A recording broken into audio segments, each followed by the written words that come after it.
14व्या शतकातील हजार रामचंद्र मंदिर, जिथे रामायणातील काही प्रसंगांचं रेखीव काम हे मंदिरावर केलेलं आहे.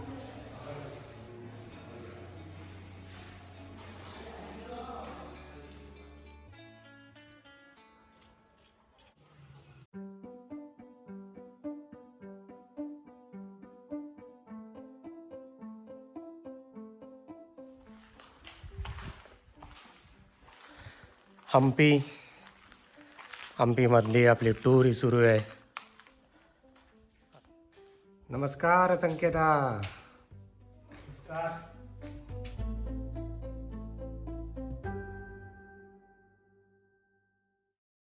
राज प्रांगणमध्ये जनता दरबार भरत होता. काही सांस्कृतिक कार्यक्रम इथे होत होते.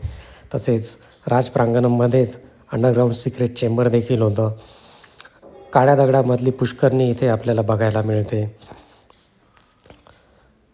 त्याचप्रमाणे मी जिथे बसलेलो आहे त्या आहे महानवमी डब्याच्या पायऱ्या. महानवमी डब्बा इथे महानवमी आणि दसरा हे सांस्कृतिक कार्यक्रम होत होते.